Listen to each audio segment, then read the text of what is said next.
저는 오늘 여러분들과 함께 무비보셋이 받은 언약의 은총이란 제목으로 함께 말씀을 나누고자 합니다.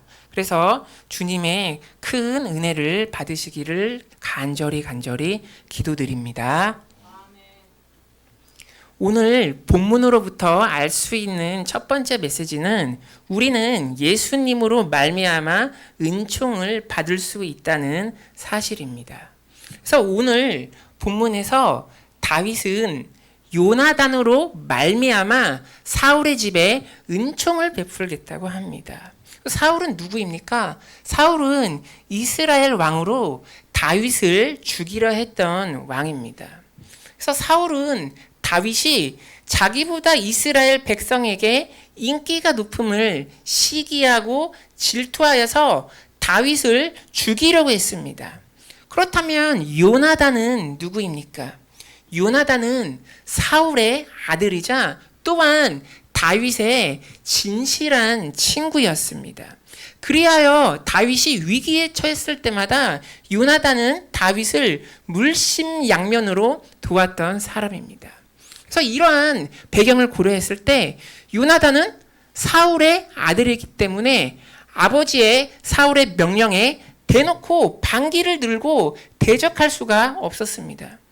또한 한편으로는 요나단은 다윗의 신실한 친구였기 때문에 아버지 뜻에 무조건 동조해서 요나단을 배신할 수는 없었습니다.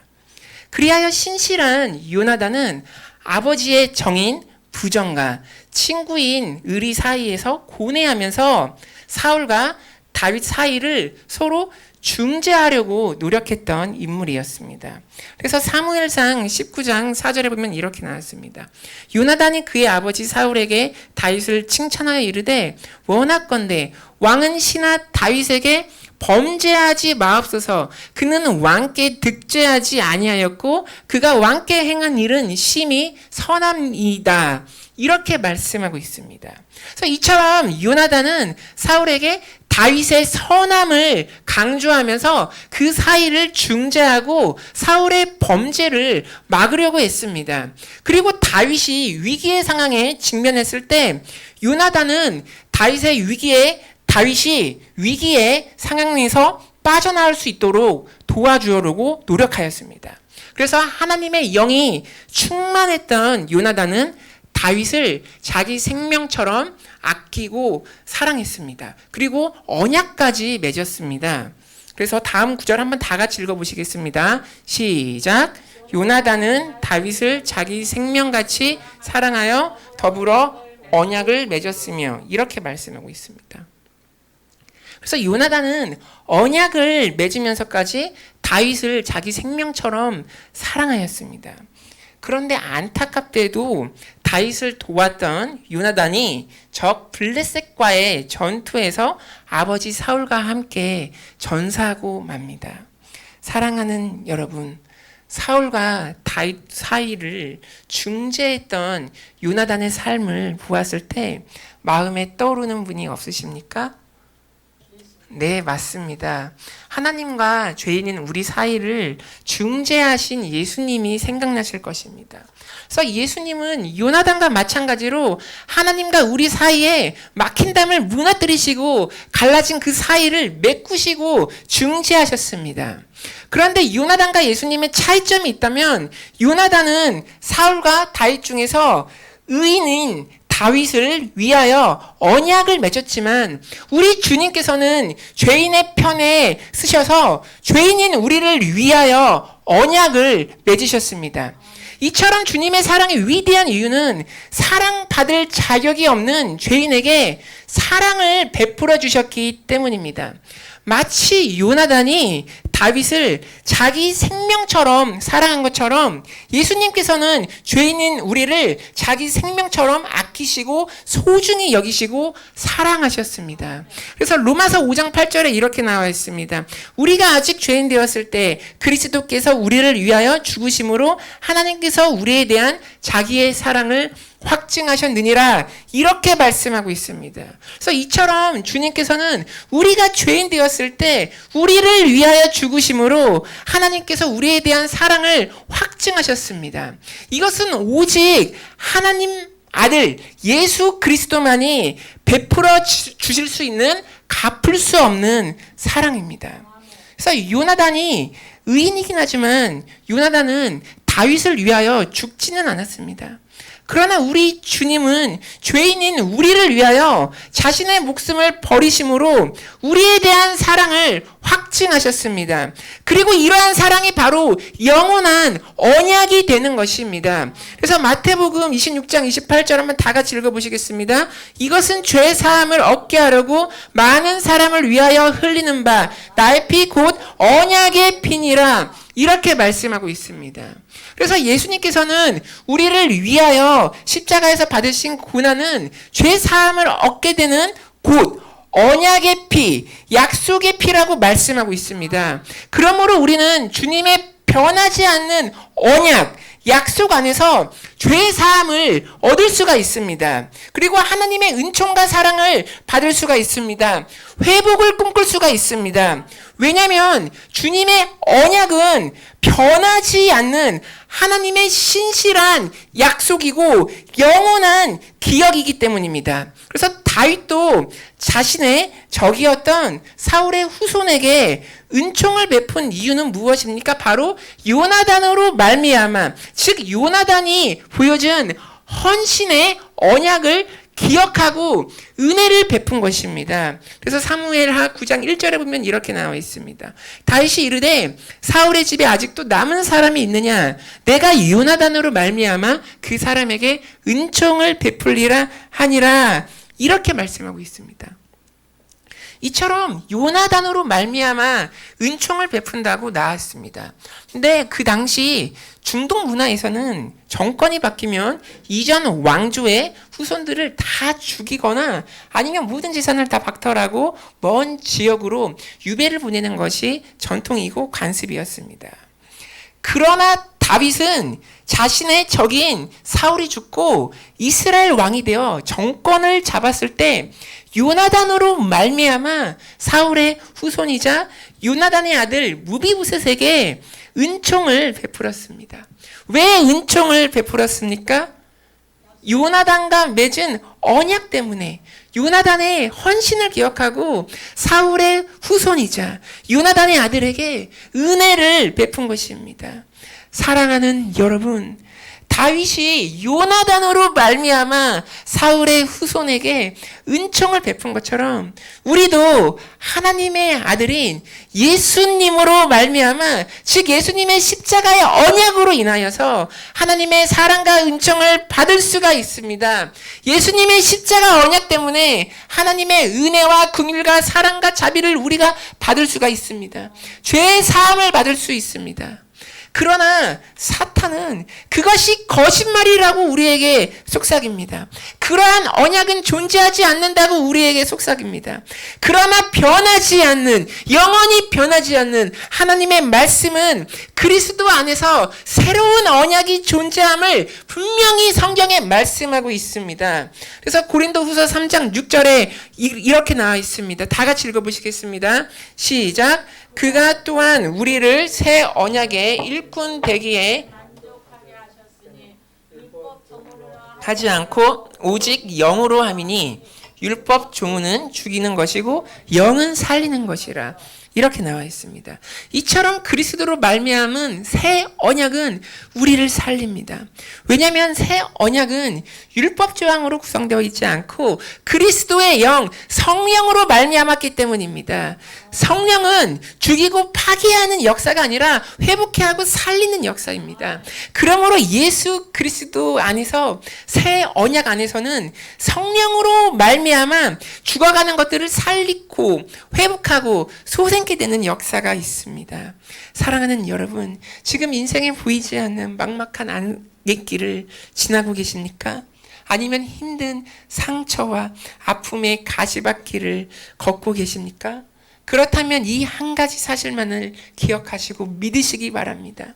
바로 여러분이 어떠한 상황 가운데 가운데 있던지 예수 그리스도 때문에, 즉 십자가의 영원한 새 언약 때문에 여러분은 다시 은총의 길로 나아갈 수 있다는 사실입니다. 할렐루야. 이 사실을 반드시 기억하시기 바랍니다. 십자가의 그 영원한 새 언약이 하나님의 은총을 받을 수 있는 지름길로 우리를 인도합니다. 그리하여 예수님 때문에 은총을 받으시는 여러분이 되시기를 간절히 기도드립니다. 아멘.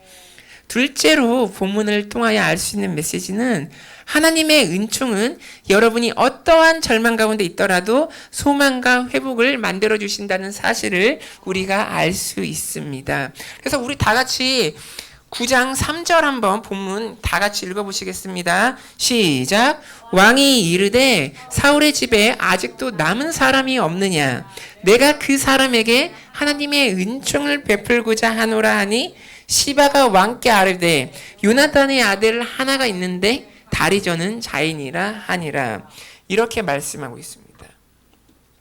그래서 다윗이 왕이 되자마자 사울의 종 시바에게 사울의 집에 남은 사람이 없냐고 묻습니다. 그래서 시바가 대답하기를 사울의 후손 중에 딱 한 사람만 남았다고 대답을 합니다. 그 사람이 누구냐면 바로 요나단의 아들 무비보셋이었습니다. 그런데 무비보셋은 한쪽 다리도 아니고 두 다리를 저는 병을 가지고 있던 사람이었습니다. 그 당시 이스라엘 문화는 태어날 때부터 병이나 장애를 가지고 태어난 사람을 멸시하고 부정한 사람으로 취급했습니다. 그럼에도 불구하고 다윗은 요나단으로 말미암아 사울의 집에 은총을 베풉니다. 그래서 한 명밖에 남지 않는 사울의 후손 무비보셋, 남들에게 멸시받고 도피자의 삶을 살았던 그 무비보셋을 살려주고 귀하게 여깁니다. 이것은 주님의 사랑을 예표해서 우리에게 보여주고 있습니다. 이처럼 우리 주님께서도 꺼져가는 등불도 꺼지 않으시고 상한 갈대도 꺾지 않으시는 사랑의 주님이십니다. 그래서 마태복음 12장 20절에 이렇게 나와 있습니다. 상한 갈대를 꺾지 아니하며 꺼져가는 심지를 끄지 아니하시기를 심판하여 이길 때까지 하리니, 이렇게 나와 있습니다. 그래서 상한 갈대를 보시면 주님께서는 꺾지 않으시고 고쳐주시고 치유해 주시어서 튼튼하고 풍성한 갈대로 만들어 주십니다. 이것이 바로 주님의 사랑입니다.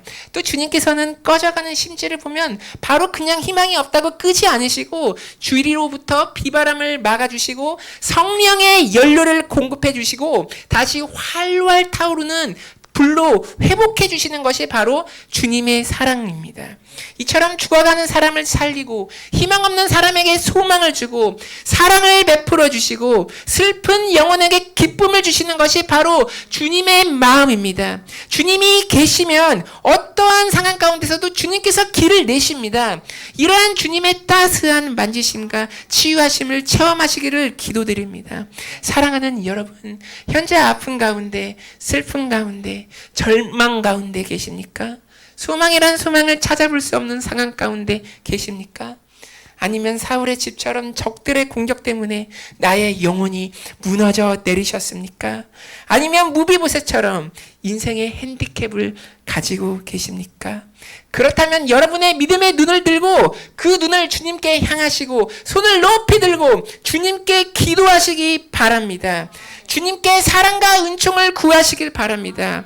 주님께서는 아무것도 없는 상황 속에서도 희망을 창조하시는 분이십니다. 반드시 여러분에게 희망을 주십니다. 성경 자체는 이러한 희망의 이야기로 가득 차 있습니다. 황폐한 상황 가운데서 희망이란 희망을 찾아볼 수 없는 가운데 하나님의 영이 임하니까 이스라엘 성벽이 재건되는 역사가 일어났고요. 또 눈먼 자가 눈을 뜨게 되는 역사, 저른바리가 걷게 되는 역사, 귀신에 눌린 자가 자유케 되는 역사, 민족이 멸망 가운데서 구원받는 역사, 아까 네가 적들에게 막혀서 에워싸웠는데 홍해가 갈라지는 역사, 요단강이 갈라지는 역사, 슬퍼하는 자가 기뻐하는 역사, 죽은 자가 살아나는 역사 등 절대 절망을 절대 희망으로 바꾼 사건들로 가득 차 있습니다. 이것은 여러분이 경험을 해야 합니다. 그렇기 때문에 성경은 좋은 소식, 굿 뉴스라 하는 것입니다.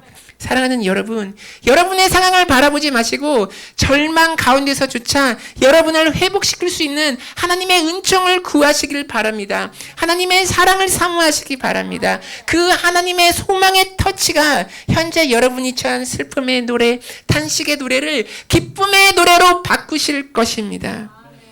그런데 여러분이 절망 가운데서 하나님이 주시는 희망, 소망을 체험하기 위해서 필요한 것이 있습니다. 그것이 무엇이냐면 바로 하나님을 향한 절대적인 믿음입니다.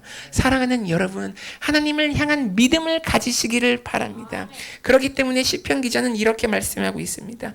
야곱의 하나님을 자기의 도움으로 삼으며 여호와 자기 하나님에게 자기의 소망을 두는 자는 복이 있도다. 이렇게 말씀하고 있습니다.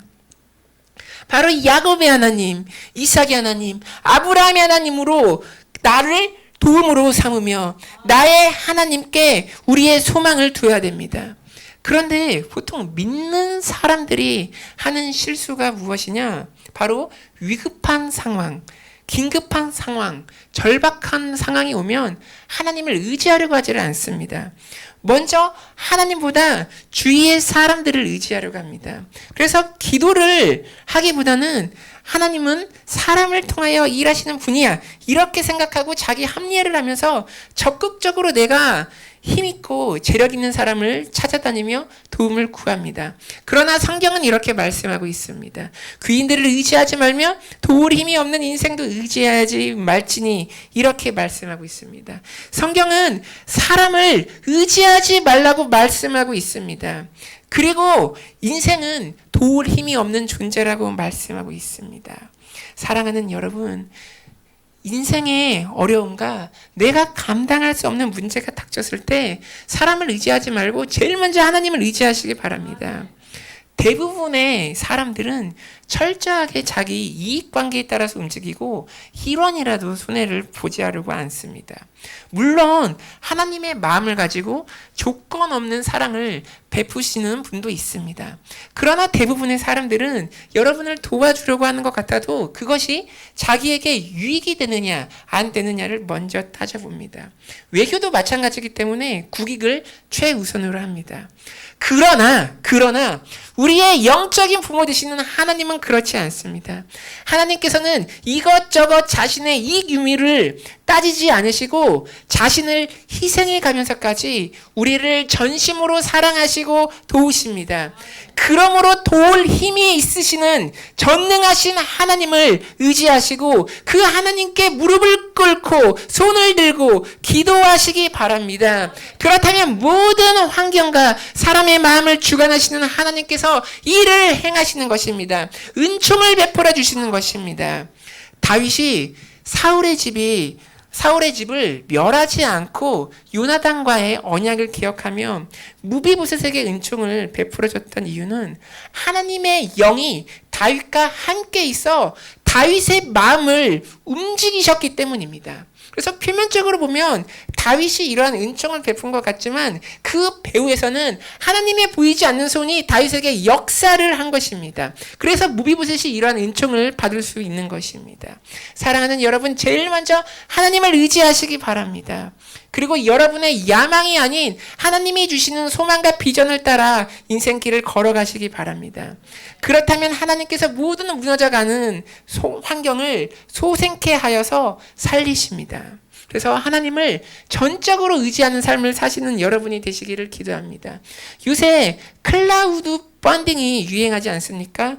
클라우드 펀딩 창시자가 누구인지 아십니까? 네, 기독교 방송에서 농담 반 진담 반으로 고 하용조 목사님이라고 소개한 영상을 본 적이 있습니다. 그래서 왜냐하면 고 하용조 목사님은 사역 프로젝트를 추진하다가 재정적으로 어려운 일이 생겼을 때 먼저 사람을 의지하지 않고 하늘에 있는 구름, 그러니까 구름이 클라우드죠. 구름 안에 숨어 계신 하나님을 바라보면서 제일 먼저 하나님께 간구를 했다고 합니다. 사랑하는 여러분, 이처럼 그 누구보다 하나님만을 의지하시기 바랍니다. 분명 하나님께서 절망을 소망으로 바꾸어 주시고 은총과 사랑과 자비를 여러분에게 베풀어 주실 것입니다. 그래서 하나님의 은총을 경험하시어 어떠한 상황 가운데서도 하나님이 주시는 소망과 회복을 체험하시는 여러분이 되시기를 간절히 기도드립니다. 아멘. 셋째로 본문을 통하여 알 수 있는 메시지는 하나님을 신뢰하고 하나님의 은총을 누려야 한다는 사실입니다. 그래서 다윗 왕은 사울의 종 시바를 시켜 사울의 후손이자 요나단의 아들이었던 무비보셋을 데려오라고 지시합니다. 그런데 이때 무비보셋은 어디에 있었습니까? 무비보셋은 혹시 다윗과 그의 부하들에게 죽임을 당할까 봐 두려워서 자기의 집을 떠나 다른 사람의 집으로 도피하였습니다. 그래서 무비보셋은 도피자, 방랑자의 삶을 살았습니다. 그래서 본문 9절 이렇게 말씀하고 9장의 4절 이렇게 말씀하고 있습니다. 왕이 그에게 말하되 그가 어디 있느냐니 시바가 왕께 이르되 로드발 암미알의 아들 마길의 집에 있나이다 아니라 이렇게 말씀하고 있습니다. 그래서 무비보셋은 정권이 바뀌자 자기의 살던 집을 버리고 떠나 다른 사람의 집으로 도피하였습니다. 마치 오늘날 아프가니스탄에서 탈레반이 정권을 잡으니까 기존 사람들이 자기 나라를 버리고 떠나는 것과 유사한 상황입니다. 그래서 무비보셋은 자기 할아버지인 사울을 잃고 또 자기 아버지인 요나단을 잃고 하루아침에 고아가 되어서 지인의 집으로 도피합니다. 이때 무비보셋의 심정은 어떠하였을까요? 그 심정은 참으로 슬프고 더 이상 의지할 사람조차 없었을 것입니다. 그러자 이때 다윗이 부하를 보내어 무비보셋을 왕궁으로 소환합니다. 다윗의 부하들이 무비보셋을 찾으러 왔을 때 무비보셋의 심정은 여러 가지 생각이 교차했을 것입니다. 다윗이 은혜를 베풀어 준다고 하였지만 그 당시 문화를 고려했을 때 무비보셋은 그 약속을 온전히 믿지는 못했을 것입니다. 아마도 정권이 바뀌었으니 내가 죽을지도 모른다는 생각을 했을 것이고 당연히 두려웠을 것입니다. 그래서 무비보셋이 다윗 왕을 처음 보았을 때 하는 말이 무엇입니까? 나는 당신의 종입니다 라고 말했습니다. 이렇게 나는 당신의 종입니다 라고 한 이유는 이제 나는 당신의 말에 무조건 순종을 할 테니 나를 죽이든지 살리든지 다윗 왕의 결정에 따르겠다는 의도가 전제되어 있습니다. 그리고 엄청 두려웠을 것입니다. 그런데 다윗이 어떻게 화답합니까? 다음 구절 한번 다 같이 읽어보시겠습니다. 시작.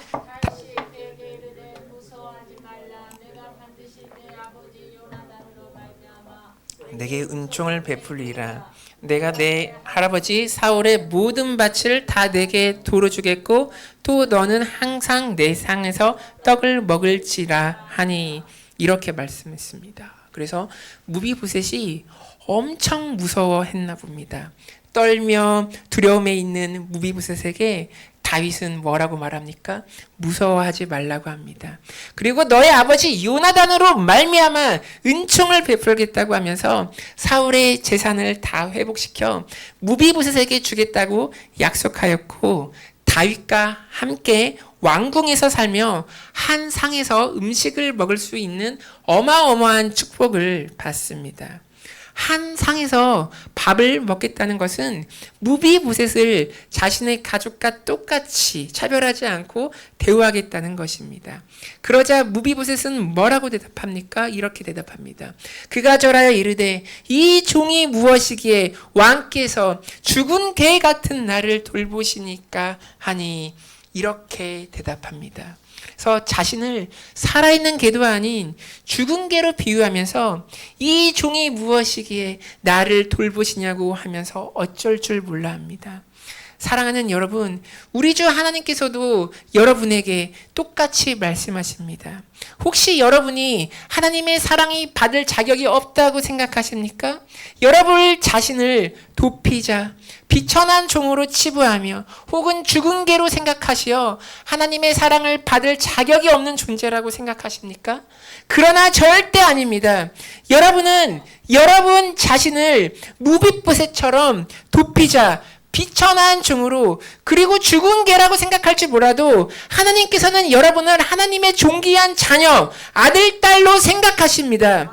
하나님께서는 여러분을 하나님의 식탁에서 음식을 함께 나누며 사랑받을 자격이 있는 자녀로 취급하십니다. 생각하십니다. 그래서 여러분은 하나님의 사랑과 은혜와 긍휼을 받을 수 있는 존귀한 자녀입니다. 그 아버지의 그 따스한 사랑을 여러분이 거부하지 마시기 바랍니다. 하나님의 약속을 반드시 믿으시기 바랍니다. 그 약속을 의심치 말고 하나님을 무서워하지 마시고 은총을 받기 위하여 예수 그리스도 안에서 하나님 앞으로 담대히 나아가시기를 바랍니다. 그래서 성경은 이렇게 말씀하고 있습니다. 히브리서 4장 16절에 보면 그러므로 우리는 긍휼하심을 받고 때를 따라 돕는 은혜를 얻기 위해서 은혜의 보좌 앞에 담대히 나아갈 것이니라, 이렇게 말씀하고 있습니다. 그래서 하나님 앞에 나갈 때 하나님을 신뢰하지 못하여서 하나님을 무서워하지 마시기를 바랍니다. 다윗이 요나단으로 말미암아 은총을 베풀었던 것처럼 하나님께서도 예수님으로 인하여 우리에게 은총과 사랑과 자비와 긍휼을 베푸십니다. 하나님은 따스한 사랑을 우리에게 베푸시는 분이며 우리의 동반자 되시는 분이십니다.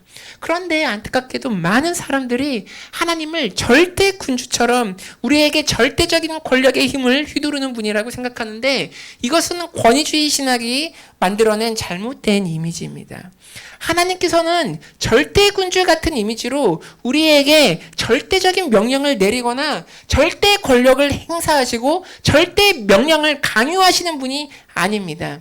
그보다는 우리와 함께 인생길을 동역하시며 나의 상황을 다 아시고 공감해 주시고 설득해 주시고 우리가 서 있는 매 순간마다 우리와 함께 아름다운 미래를 창조해 나가시는 동반자이십니다.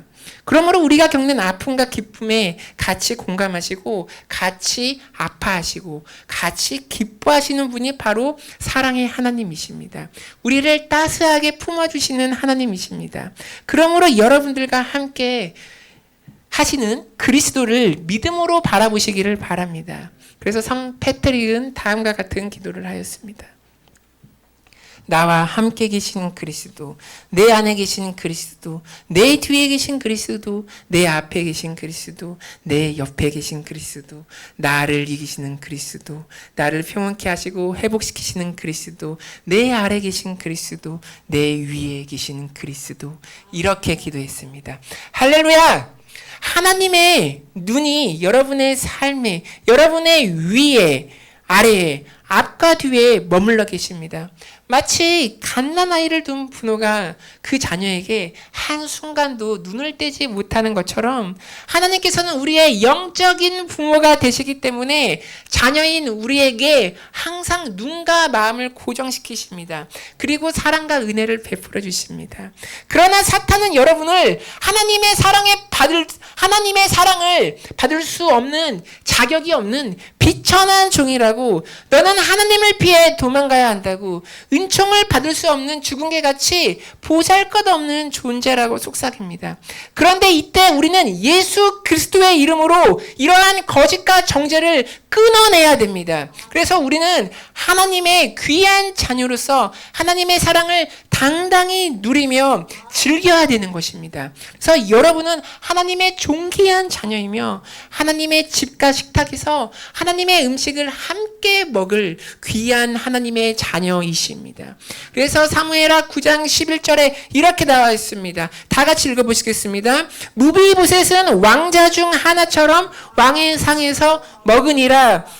이렇게 말씀하고 있습니다. 바로 이러한 모습이 저와 여러분의 본래 정체성입니다. 나중에 천국에서 주님과 함께 왕자, 공주처럼 주님과 함께 왕의 상에서 함께 주님과 함께 음식을 나누게 될 것입니다. 이것을 고대하시기 바랍니다. 이러한 정체성을 회복하시고 이러한 영적인 하나님의 은총을 당당하게 누리시기 바랍니다. 왜냐하면 여러분은 하나님의 존귀한 자녀이기 때문입니다. 그래서 요한 3서 1장 2절은 이렇게 말씀하고 있습니다. 사랑하는 자여, 내 영혼이 잘된 같이 내가 범사에 잘되고 강건하기를 내가 간구하노라, 이렇게 말씀하고 있습니다. 그래서 하나님의 자녀로서, 하나님의 집의 구성원으로서 영혼이 잘된 같이 범사가 잘되고 강건하게 되는 축복을 누리시는 여러분이 되시기를 간절히 기도드립니다. 말씀을 맺겠습니다. 첫째로 우리는 예수님으로 말미암아 은총을 받을 수가 있습니다. 다윗이 요나단으로 말미암아, 요나단과의 그 언약으로 말미암아 사울의 후손 무비보셋에게 은혜를 베풀었던 것처럼 우리는 예수님의 십자가의 언약으로 말미암아 하나님의 은총을 받을 수가 있습니다. 죄의 사함을 얻게 하려고 많은 사람을 위하여 흘리는 바 곧 나의 피, 언약의 피를 기억하시기 바랍니다. 주님의 십자가의 언약은 새 언약이며 하나님의 영으로 말미암은 것입니다. 성령의 역사는 살리는 역사입니다. 그래서 예수님으로 인하여 하나님의 사랑과 긍휼을 받으시고 그것을 체험하시는 여러분이 되시기를 기도드립니다. 둘째로 하나님의 은총은 여러분이 어떠한 절망 가운데 있더라도 소망과 회복을 만들어낸다는 사실입니다. 사울의 자손 중에 다 죽고 두 발 못 쓰는 무비보셋밖에 남지 않았는데 요나단으로 말미암아 다 무너졌던 사울의 집안이 소생케 되는, 회복케 되는 역사가 일어납니다. 우리도 이와 마찬가지로 우리는 주님으로 말미암아 우리의 인생을 회복케 되고 소생케 되는 역사가 일어나는 것입니다. 주님은 꺼져가는 등불도 끄지 않으시고 상황갈 때도 꺾지 않으시는 긍휼과 사랑과 자비의 하나님이십니다. 그리고 여러분의 상황을 다 아시고 회복시켜 주시는 좋으신 하나님입니다. 그래서 어떠한 절망 가운데 있단 간에 사람을 의지하지 말고 기도와 말씀으로 하나님을 의지하시기 바랍니다. 그러면 여러분의 삶에 회복과 치유가 임할 것입니다. 이것을 고대하시기 바랍니다. 셋째로 하나님을 신뢰하고 하나님의 은총을 누려야 합니다. 도피자의 삶을 살았던 무비보셋이 다윗을 보자 무서워서 떨었는데 다윗이 무서워하지 말라고 말한 것처럼 하나님도 우리에게 더 이상 무서워하지 말라고, 너는 더 이상 도피자가 아니라고, 너는 더 이상 비천한 종이 아니라고, 너는 더 이상 죽은 개 같은 취급을 받는 존재가 아니라고 말씀하십니다.